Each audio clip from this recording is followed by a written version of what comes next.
estás? Buenas noches, ¿cómo están? Pasaron unos minutos de las 10 de la noche y estamos en vivo como siempre, en Justicia en Primera Persona, como siempre, todos los miércoles a las 10 de la noche o un poquitito más de las 10. Doctor Quique Russo, ¿cómo le va a usted? ¿Bien? Muy bien, licenciado, ¿usted? ¿Todo bien? Bien. En esta maratón de los miércoles, ¿no? Que arranca a las Arrancamos en radio a las 7 de la tarde. 7 de la tarde y hoy con mucha información, ¿no? Hoy, esos días que toca justo, bueno, en realidad viene la noticia de ayer, está en desarrollo de ayer, pero la conmoción más el análisis más las informaciones que hay dando vueltas y que uno va empezando a chequear sobre el caso Maldonado. Primer punto, hoy hablamos con Quique en radio. Primer punto, en realidad, si uno consulta off the record, a uno le contestan, sí, es Maldonado. Si uno pregunta Finito. on the record, algunos, no sé, funcionarios judiciales, funcionarios del Poder Ejecutivo, usted o vos pueden decir que efectivamente es on the record, es decir, on the record es con comillas, dice, no sé, Quique Russo, digo, eso es on the record, si no es una fuente ligada, etcétera, etcétera. Dice, no, todavía no, queremos ser serios. Lo que se ve es una preocupación en general, porque además es un momento políticamente delicado, porque estamos en los últimos días de campaña, aunque sea de campaña suspendida, pero los últimos días previos a una elección importante como es la del domingo que viene, la del 22 de octubre, como la parlamentaria. Sí, con mucha cautela. Hay una cautela general, hay lo que vos marcabas, hay suspensión de campañas por lo pronto. Eso es un buen gesto, ¿no? De madurez de todo el arco político, ¿no? Hoy haber suspendido todo y dedicar este día más a la reflexión y a esperar los resultados de todos estos estudios que se van a hacer. Pues más, lo primero es la identificación. Por eso decía que nadie quiere decir el cuerpo encontrado en el río Chubut pertenece a Santiago Maldonado. Nadie dice todo eso para potenciar. Con comillas. Sería, Puede exactamente. Ser. Y además hoy hubo una conferencia de prensa de la familia, sobre todo de Santiago Maldonado, de Sergio Maldonado, el hermano, y Sergio lo que decía es, una de sus frases fue pedimos respeto, la otra era, lo voy a seguir buscando. Hasta que no esté esto si confirmado. Dice, claro, lo voy a seguir buscando yo lo sigo buscando. Todavía no sé. Cuando me digan, esto no lo dice él, lo supongo yo, ¿cuál sería la segunda parte de ese razonamiento de lo voy a seguir buscando? Si me dicen, este es mi hermano, ahí voy a pedir justicia. Esa es la segunda parte. Hoy veíamos, Quique, que además de la Fiscalía Federal en Esquel, lo que había era un cuidado de la Fiscalía y de la Procuración contra la Violencia Institucional de la Procuración y del equipo argentino de antropología forense, que participa de manera muy decisiva. Hay como un cuidado especial para que el traslado del cuerpo sea muy cuidado, que no haya pérdidas, que no haya fugas, ¿no? Que se llama la cadena de custodia. La cadena de custodia. Que no se viole. Claro. Porque esto después genera planteos de nulidades, cuestionamientos, se piden reautopsias. Sí. Y está muy bien el llamado que hace este dictamen de la fiscal, este escrito que hizo público, pidiendo que todas las partes estén presentes en la operación de autopsia, ¿no? Porque ahí es donde todos pueden hacer sus planteos para que se haga una sola vez. Incluso dice el texto de la Fiscalía, dice, pues si no pasa esto, después hay que reprogramar, pero no hay un tema de molestia burocrática, va después al fondo de la cuestión. Reprogramar significa mayor incertidumbre para la familia, mayor angustia para la familia, mayor conmoción para la familia, digamos, todo tiende hacia eso. Después, las especulaciones son múltiples, porque el cadáver apareció río arriba cuando los únicos que hacen río contracorriente son los salmones, ¿no es cierto? Esa es la segunda parte, ¿no? Primero, la identidad. Si se establece fehacientemente que es, bueno, eso siempre es fehacientemente, ¿no? El ADN es 99.9. Claro, es así. Después, bueno, despejar todos los interrogantes. ¿Cómo murió? ¿A qué hora? ¿En qué lugar? Sí. Eso es lo más importante. Sí, la querella dijo, la familia dijo, la abogada de la familia dijo que la suposición es que el cuerpo fue plantado. Eso ya lo dijo públicamente hoy, eso no es una infidencia que estoy cometiendo, lo dijo públicamente hoy en la conferencia de prensa. Es decir, que hay una hay primera sospecha, exactamente. Pues claro, la porque, sospecha hay que más que nada porque ese lugar había sido rastrillado. Sí. Se dan explicaciones que aumentó el caudal del río, que el cuerpo estaba sumergido y después cuando entra en descomposición flota, que pudo haber sido ese efecto. Un montón de interrogantes. Bueno, en la autopsia es verdad eso, que los cadáveres hablan. Ahí, si se hace como debe ser, todos esos interrogantes van a ser despejados. Si la escucha es sistemática y es rigurosa, seguro, porque pueden hablar y no entenderse lo que digan también, ¿no? También. O alguien puede embarullar lo que digan, cosa que pasa a veces. Meterle ruidos, ¿no? Los famosos ruidos. Sí. Exactamente. Totalmente. El otro elemento que hay, esto ya no es especulación, esto es un dato a tener en cuenta. Cuando uno dice río arriba, por el lado río arriba, no se puede nadar prácticamente río arriba. Vos lo sabrás esto mejor que yo. Nadar río arriba es tremendamente difícil. Yo vi a los de prefectura en esas imágenes que se ven que están nadando contracorriente, pero con unas grandes patas de rana y muchachos que nadan muy bien, con buen estilo, ¿no? Bien, buenos nadadores. Bien. El río no tiene tanta correntada, pero bueno, cadáver que se estamos hablando de un cuerpo inerte, exactamente, por eso decía, si es difícil nadar río arriba. Sí, la otra explicación es que se haya producido algo río arriba y que haya bajado el cuerpo. Hay un dato, Quique, que río arriba hay menor presencia de los mapuches y mayor presencia y poder de Gendarmería y de Benetton. Ese sí es un dato, digo. Que ese dato tenga o no que ver con el asesinato, yo no lo sé. Pero ese dato es otra explicación, ¿no? Y hay un elemento. O sea, o fue contracorriente o estaba más arriba y bajó. Más arriba es estancia de Benetton. Estancia de Benetton. Cuando uno dice Benetton, dice 1 millón de hectáreas en la Patagonia, no solo ahí, pero en ese lugar en especial, río arriba es mayor presencia de Benetton, más las guardias de Benetton, más la Gendarmería. Según algunas encuestas, Raúl Timerman hizo una encuesta la semana pasada, el Grupo Opinión Pública, y hay una cosa doble, pero esto ya es para la explicación política y para quienes quieran hacer sociología, no electoral exactamente, sino en general. Digo, por un lado, ante las preguntas de quién fue o quién tiene la responsabilidad, hay una parte de respuestas que dice algún gendarme suelto, hay otra parte de respuestas que dice la Gendarmería. Y hay una parte minoritaria de respuestas que dice el gobierno, 9% es el gobierno. En total eso es 60%. Ahora, cuando al mismo tiempo se pregunta si si la oposición utiliza este tema o se utilizaba este tema, el 60% dice que sí.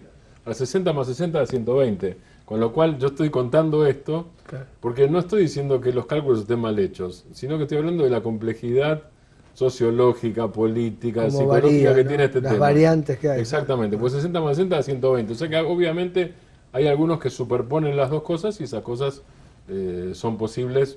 A mí me parece que en la suspensión de la campaña hay, como vos decías, un tema de cuidado hacia la familia, desde el punto de vista de la conmoción, y hay una especie de autopreservación también, porque se convierte en territorio resbaloso. Falso, ¿verdad? Exactamente, y cuando más allá de cómo den las encuestas, algunos dicen que está Bullrich por encima entre 2 o 3 puntos, inclusive así, si la diferencia no es una diferencia de 10 o 15 puntos, todos se cuidan, inclusive el que percibe que va arriba o el otro que percibe que el adversario o la adversaria va arriba. En ese caso hay un cuidado extremo, porque cuando hay relativa paridad, no sé si ese será el resultado, pero las PASO terminaron con un empate técnico, obviamente con victoria de Cristina, pero en términos de encuesta eso era o de sondeo o de realidad inclusive, eso era prácticamente un empate técnico.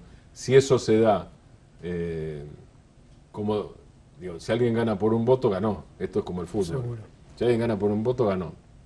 Pero eso lo sabes cuando ya pasó. Antes de eso no se sabe. Y en el no se sabe, me parece que los candidatos y los partidos también se cuidaron a sí mismos en este caso. Que no está mal, no es contradictorio con lo otro, por otra parte. Es parte del ejercicio democrático. Es parte del juego y parte del cuidado hacia la familia, que no está mal. primer bloque fue este. En el próximo bloque lo vamos a tener. Hicimos una conversación con él por teléfono y se cortó. Hoy lo tenemos aquí en presencia física al doctor Juan Carlos Bruni, que es juez del Tribunal Criminal número 4 de La Plata. Recordarán que el programa pasado nos estaba explicando qué pasaba con las comisarías utilizadas como cárceles y con la superpoblación de esas comisarías utilizadas como cárceles. Dos problemas en uno, se lo vamos a preguntar. Y el último bloque, Aldana Jovanovic, que es abogada y candidata a concejal en Berisso. Ahí volvemos.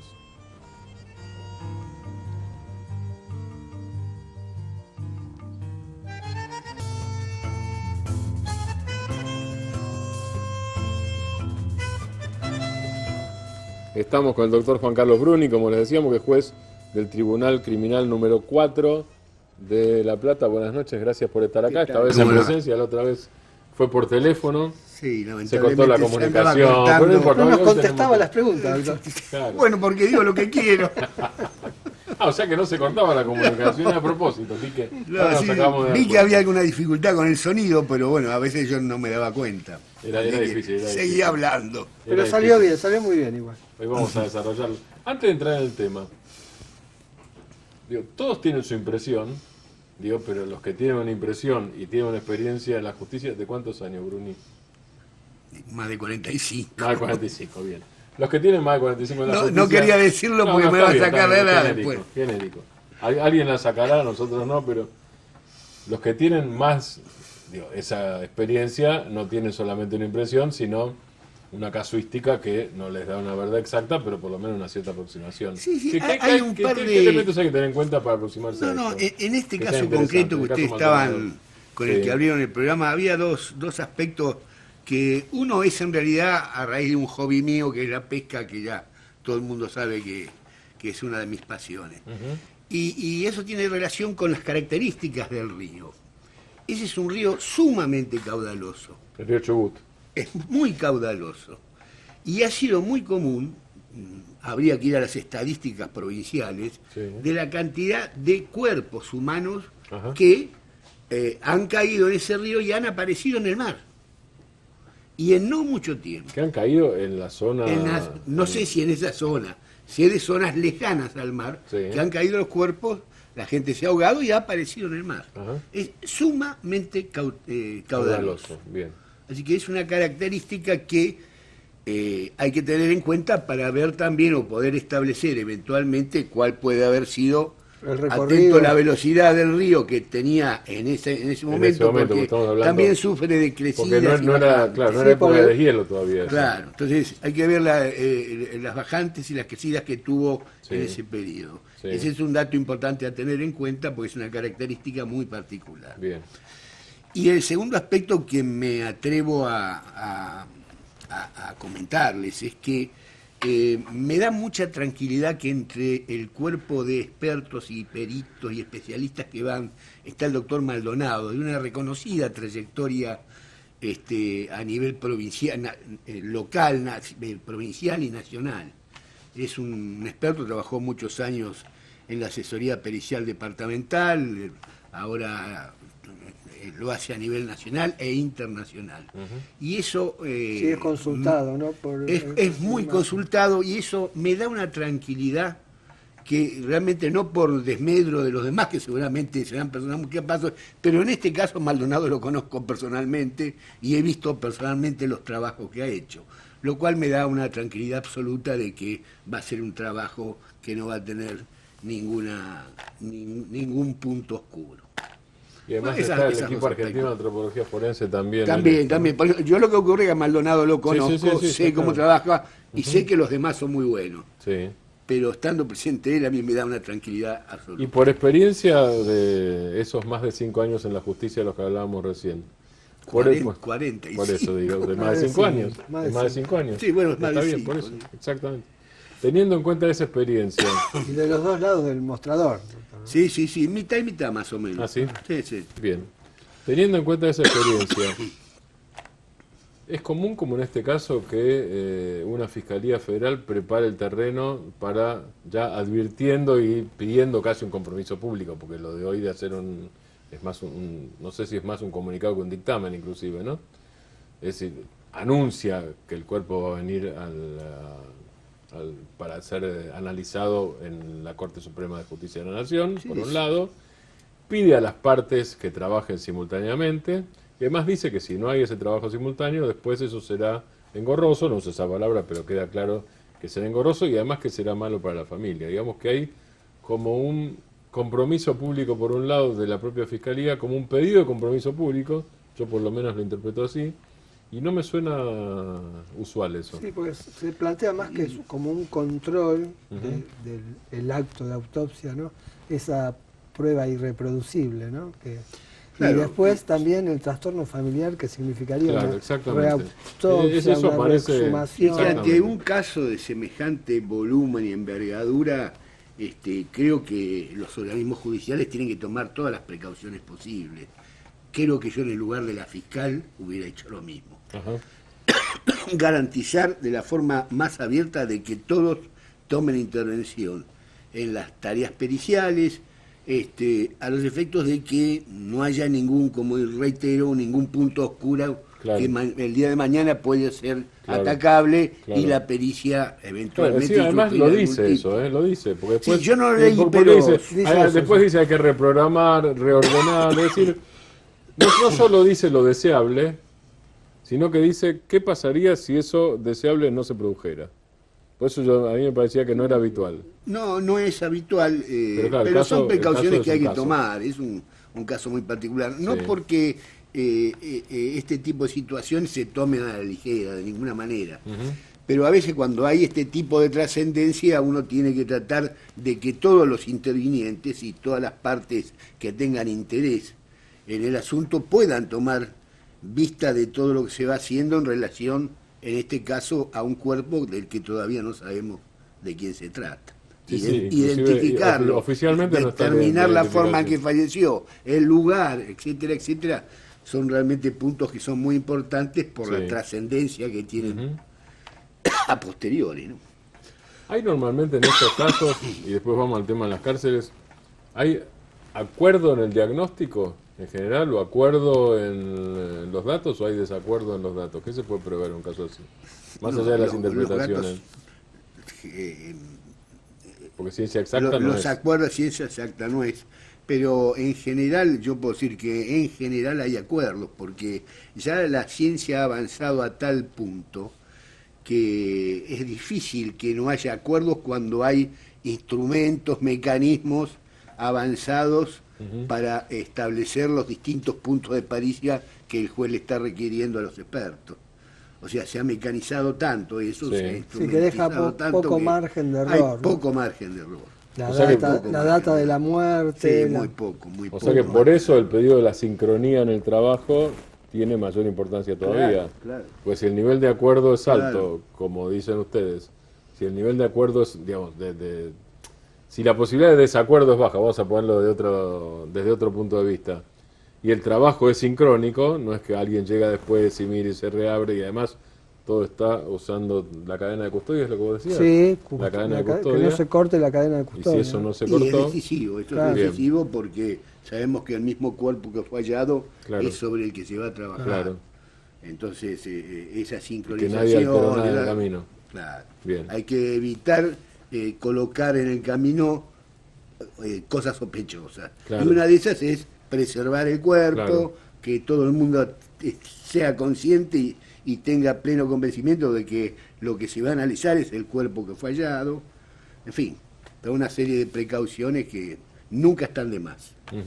Aunque se hacen, de seguido se hacen. ¿Ah, sí? Sí, no es que por supuesto este caso tiene más trascendencia y por ahí hay mayor cantidad de expertos en el tema, pero generalmente cuando hay dos partes en un juicio, una parte acusadora y otra parte que defiende, generalmente suele haber un conjunto de peritos de cada parte para que trabajen sobre el tema preciso que les pedido por el juez o por el fiscal. Y el juez o el fiscal buscan que eso lo hagan al mismo tiempo o acompasadamente, digamos. Se debe hacer al mismo tiempo. Se debe hacer al mismo tiempo. Se debe hacer al mismo tiempo, aunque lleguen a conclusiones. Sí, por eso decía. Claro, después en el debate oral expone cada parte, se somete al interrogatorio de las partes y también de los jueces del tribunal. Reitero que el margen de discrepancia cada vez es menor. Cada vez es menor. A medida que avanza la ciencia. Sobre todo si fueron haciendo el trabajo casi de manera conjunta o de manera paralela, digamos. Sí, las diferencias son en aspectos por ahí colaterales, que no hacen al centro de la cuestión. Pero bueno, a veces hay alguna diferencia de criterio. Sí. Hacemos un pequeño corte y vamos al tema que nos quedó inconcluso la otra vez, que es el tema de la comisarías usadas como cárceles y además superpobladas. Ahí volvemos.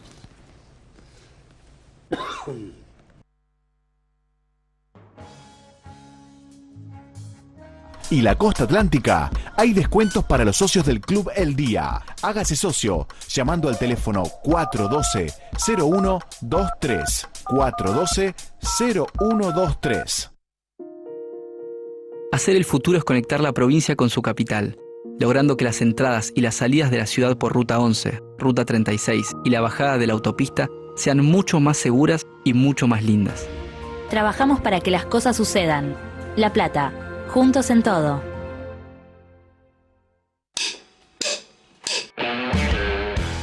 Todos los viernes, desde las 22, CD Rock, por Imagen Platense, el canal de la ciudad.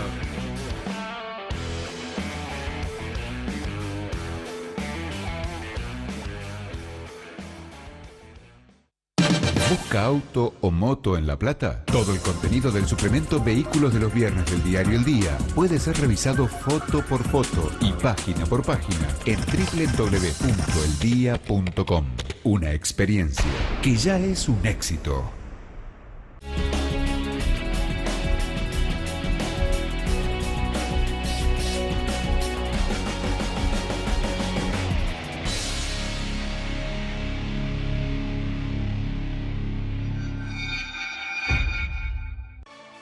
Imagen Platense Magazine. Todos los días, 90 minutos de información local, política, actualidad, deportes y espectáculos. De lunes a viernes a las 13. Imagen Platense Magazine. Con la conducción de Sandra Ramos y Martín Daer y columnistas de primer nivel para analizar lo que pasa en la ciudad, el país y el mundo. Imagen Platense Magazine. De lunes a viernes a las 13, por Imagen Platense, el canal de la ciudad. El 100.3. La Redonda. La Redonda. Punto 3. Fútbol todos los días.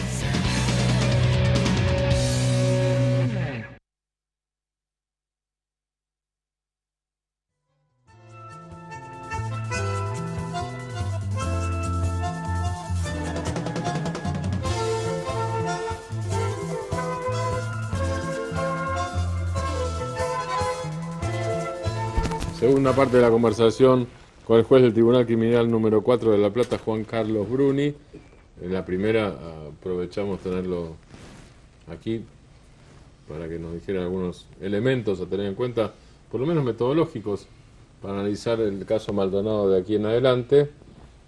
Y ahora completamos la charla que tuvimos telefónicamente y que quedó interrumpida el miércoles pasado. Con esta historia nos quedamos con algunas imágenes. Por lo pronto, el edificio de la comisaría... Es la delegación de narcotráfico. Es la subdelegación de narcotráfico y delito organizado. De Ensenada. Que está en Ensenada. Bien. Era un edificio de Entel. O sea que es un edificio adaptado para comisaría. O sea, para comisaría ya no sirve. Ni adaptado para comisaría. Ni adaptado, usado. Porque justamente el comodato que se hizo fue... con la restricción de efectuar modificaciones. Porque ahí sigue funcionando una parte de telefónica. Me dio la sensación que no hay una central, no hay computadoras todavía trabajando. No las vi. La parte de atrás, creo. No las vi.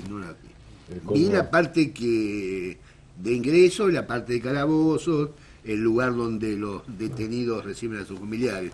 Si hay otra parte atrás, la verdad que eso es Bocinga y Sestino. Y Sestino, sí, es justo la esquina.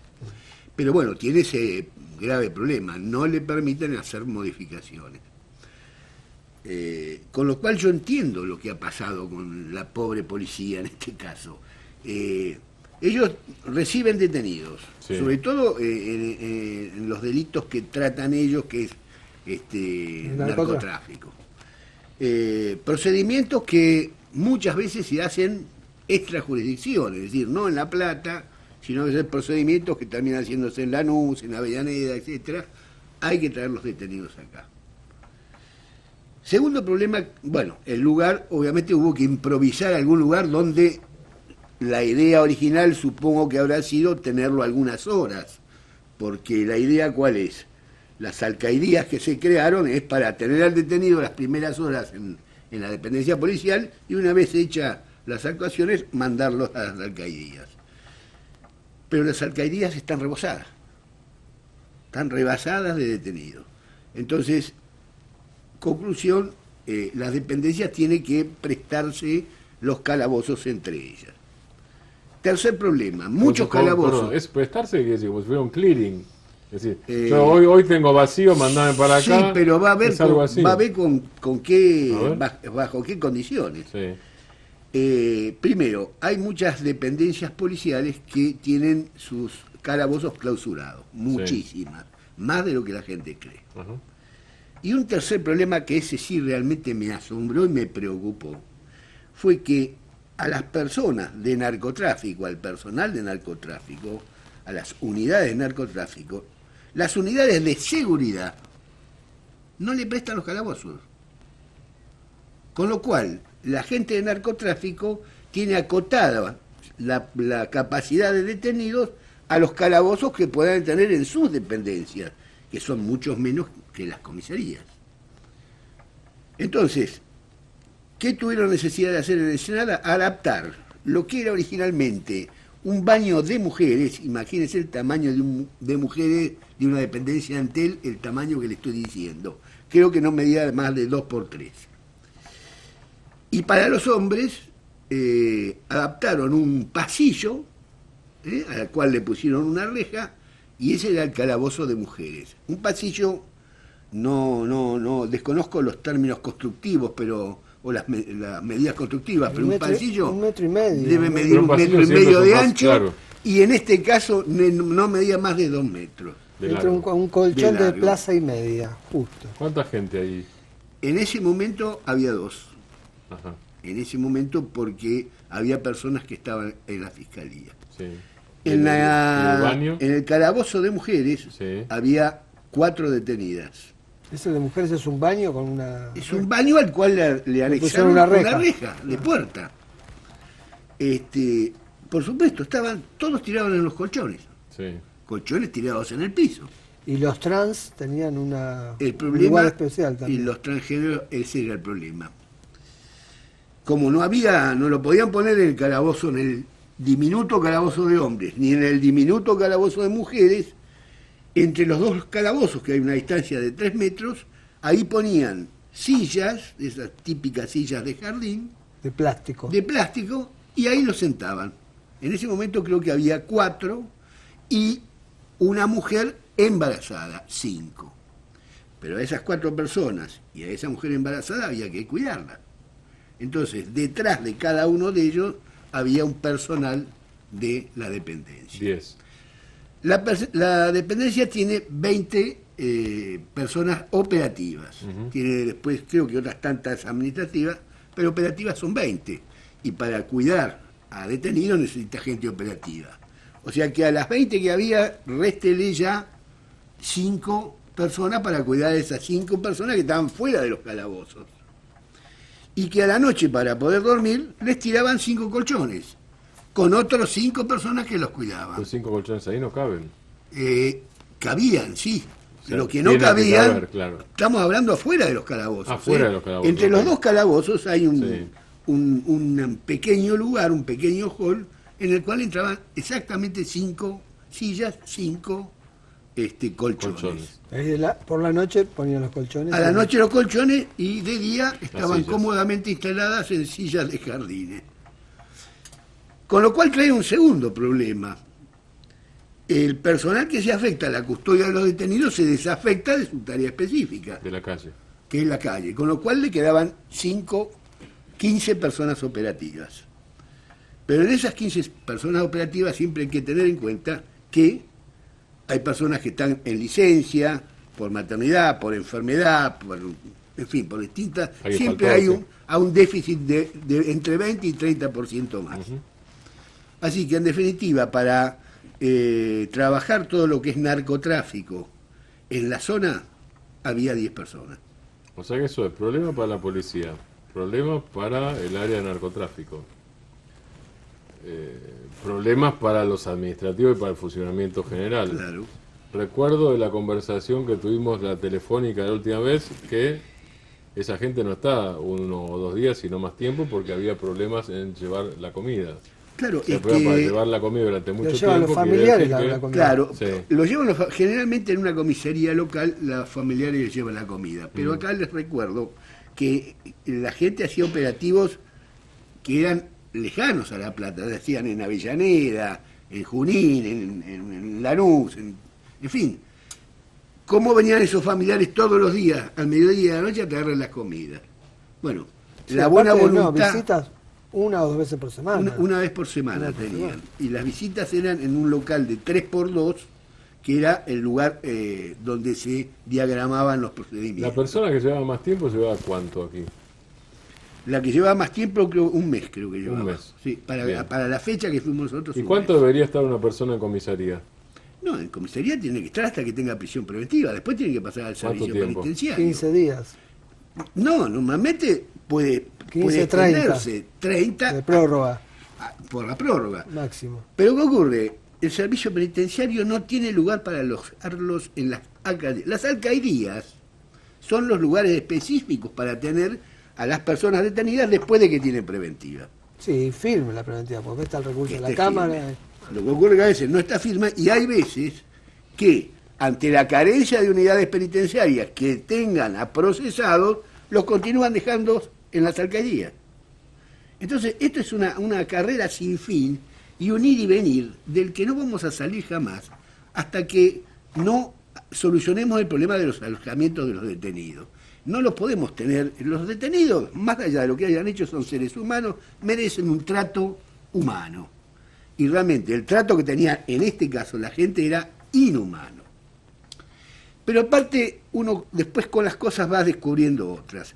A raíz de esto y por toda esta serie de planteos, digo, bueno, qué mejor que convocar a la gente, al jefe de seguridad, porque no le reciben los detenidos a narcotráfico, al jefe de servicio penitenciario, para ver por qué no hay una forma... ¿Ministerio de Seguridad? Ministerio de Seguridad, Ministerio de Justicia. El jefe de seguridad, al jefe de narcotráfico, claro, que eran los que tenían el problema, claro, a la gente del COT, que es el que coordina los traslados de los detenidos a las dependencias penitenciarias, al jefe de servicio penitenciario a través del ministro de Justicia. Bueno, eso... cita a todos a una audiencia para ver qué... Eso fue un viernes, cité a todos a una audiencia el lunes, ¿no? Debidamente notificado. Sí. Bueno, vino nada más que la gente del COT. O sea, la gente que coordina la internación. Los demás ni fueron ni se enteraron. ¿Dijeron por qué? Nadie dijo por qué. Conclusión, en ese momento le comunico al jefe del COT, al ministro de Seguridad, al ministro de Justicia por el servicio penitenciario, al jefe de servicio penitenciario, al jefe de seguridad y al jefe de narcotráfico, que a partir de ese momento la dependencia policial estaba con sus calabozos clausurados, le daba 5 días para sacar los detenidos. ¿Y qué pasó? Bueno, pasó lo peor que podía pasar, lo que ni me imaginé que podía pasar. Cuando voy a los 5 días, me encuentro que no solamente... que no se podía alojar más detenidos en ese lugar. No solamente cuando voy estaban los mismos detenidos que yo había visto cuando había ido, sino que había más. Habían ingresado, a pesar de la orden, más detenidos. Bueno, ante eso, directamente ya dispuse la clausura definitiva de los calabozos, clausuré los calabozos e inicié inmediatamente una denuncia por un incumplimiento de los deberes funcionarios públicos, tanto del ministro de Justicia como del ministro de Seguridad, el jefe de Seguridad, el jefe de narcotráfico. Y desobediencia, ¿no? También. Y desobediencia. Porque había una orden de no alojar y seguían alojando. Y había una citación para venir a ver si poníamos todas las patas de la mesa como para solucionar el problema, y acá todo el mundo desatendió ese grave problema que hoy tenemos en la provincia de Buenos Aires. La mesa quedó chueca. La manija quedó con una sola pata. Sí. Me parece que la única pata era mía, porque después el resto ni se enteró Difícil de lo que estaba así. Tendría que haber hecho una segunda citación y la fuerza pública. ¿No? Sí, no, a mí no me gusta hacer cosas tampoco drásticas. Demasiado drásticas. Pero estaba soy bastante práctico, pero no podía dejar de hacer una denuncia ante una desobediencia de tal naturaleza. Ni tampoco podía dejar de clausurar los calabozos con sus correspectivas fajas, que no quisiera ir mañana a ver qué pasó con esas fajas, porque me voy a llevar otra desilusión más. Pero bueno, esa es la situación hoy, esa es la situación que en realidad tiene toda la policía y todo el servicio penitenciario. Acá me parece que... y reconozco una cosa, el servicio penitenciario ha hecho mucho por ampliar su capacidad de recepción de detenidos. Pero nos encontramos con un problema que es la gran cantidad de clausuras de calabozos que han tenido las comisarías, y no se ha reinvertido dinero en poder acondicionarlas para solucionar este problema. Acá en La Plata tenemos una gran comisaría de la mujer, Un día se la clausuraron y nunca más nadie se preocupó por adecuarlo a las necesidades de la población carcelaria, bien digo. Y tenemos un montón de casos así. Entonces, me parece que por ahí, por parte del Ministerio de Seguridad, tendría que rever esa situación y decir, canalizar algo del presupuesto hacia esa situación. Y el segundo problema que tenemos, que también lo descubro ahora, es que en los departamentos del interior... ¿Se puede contar en un segundo? ¿Qué es lo que nos queda? Un segundo. En los departamentos del interior, los departamentos que tienen comisarías de mujer no dejan alojar mujeres que no sean por causas de ese departamento judicial. Nosotros sí. Bruni, gracias por haber estado acá. No, gracias a ustedes por invitarme. Volvemos en un minuto con el último bloque. Un segundito. Un saludo a Paloma, me pidieron que le mande. A Paloma. Paloma es mi está nieta. mirando. Disculpa. Paloma es mi nieta, me está mirando. Me mandaron, no sé por qué cámara, así que le mando un gran beso. Es la mimada de la familia, por supuesto. Saludos a Paloma, un beso.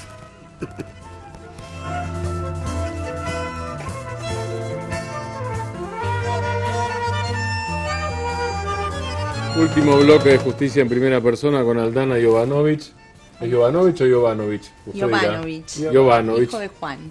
Hijo de Juan. Exacto. Bien. Gracias por estar acá. Buenas noches, doctora. Aldana es abogada, candidata a concejala por Unidad Ciudadana de Berisso, y a los 22 fue presidenta de las colectividades, que es Unión de Colectividades, ¿cómo se llama? Asociación de Entidades Extranjeras. De entidades extranjeras. Sí, es una asociación civil sin fines de lucro que nuclea hoy por hoy a 24 colectividades. En ese momento a 20. A 20.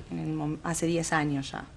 Porque hubo una pelea, según tengo entendido, en algún momento por ir incorporando a las comunidades que no eran las originarias de Berisso, pero que son las de los últimos años. Claro, ¿cierto? porque teníamos una paraguayos, etcétera, etcétera. Exacto. Supongo que sí. Teníamos una restricción en el estatuto, en el primer estatuto.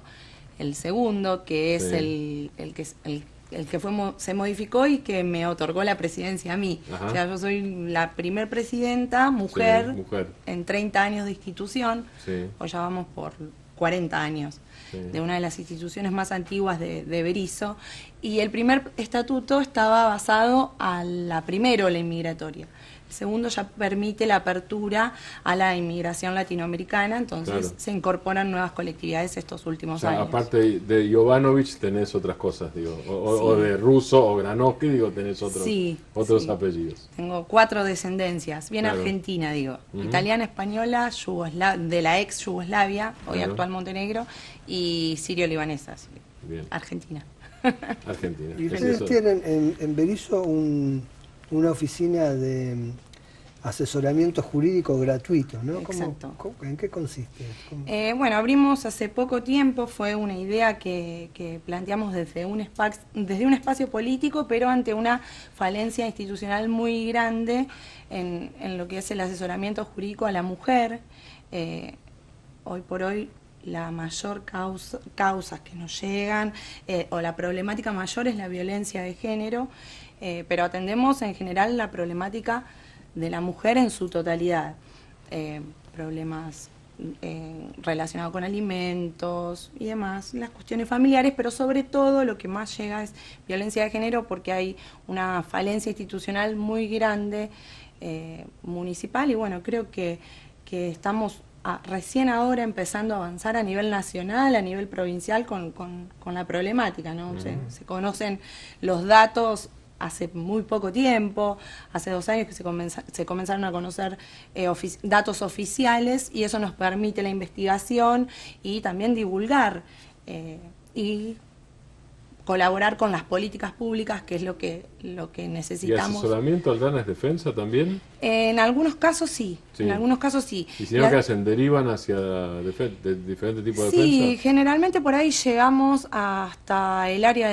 hasta el asesoramiento y el acompañamiento en la denuncia, porque no solo es jurídico el acompañamiento, también es psicológico. Claro, y también el día después, porque el tema está la denuncia. Exacto. Deriva en una detención y después hay una libertad y la mujer a dónde va. Y ese es el mayor problema, que vos estás tocando ahora justo un tema fundamental que tiene que ver con la falta de políticas públicas, sobre todo en Berisso, con centros de atención y refugios para las mujeres, que muchas veces son ellas quienes tienen que salir de su casa ante una situación de violencia y cargan con sus hijos también. Y muchas veces no hay lugares donde se pueda alojar esas chicas para poder pasar la primera etapa crítica y después reencauzarla. En la gran mayoría de los casos no les queda otra que volver a vivir con el agresor, ¿no? Exacto. Hablábamos, Martín, muchas veces de juicios orales en donde llega imputado de delito de lesiones y la mujer en el juicio cambia la versión. Sí. Lo perdona. Sí, ¿no? Y bueno, también muchas veces se violan las perimetrales y por ahí las chicas mismas permiten el contacto nuevamente por violencia económica, que es otro de los rangos de la violencia. Y bueno, estas cuestiones que nosotros atacamos, sobre todo el primer acompañamiento, y creo que es el primordial, es el psicológico. Yo estoy con una licenciada psicóloga que me acompaña en este espacio y recibimos cantidad de causas, estamos un día y ya estamos viendo la posibilidad de agregar otro. Porque es impresionante. Vos trabajaste en Brasil. Sí. El tema de la violencia y el tipo de violencia contra la mujer, ¿es un fenómeno parecido? ¿Notas alguna diferencia? Bueno, la diferencia es que al ser un país mucho más populoso es mayor. Y otra cuestión, allá se llama María da Pena. María da Pena se llama la ley de violencia de género porque la primera mujer se llamaba María. La cuestión brasilera es especial, sobre todo en el área en donde yo estuve trabajando, que es en el nordeste brasilero. Brasil fue el último país en abolir la esclavitud y eso se ve en varias 1888. En varias áreas. La mujer aún sigue siendo muy subordinada y la cuestión del hombre, del patriarcado, está muy latente en este tema y bueno, ni hablar de las cuestiones laborales. Patriarcado más amo, ¿no? En este caso, como tradición fuerte. Sí, es terrible. El nordeste sobre todo.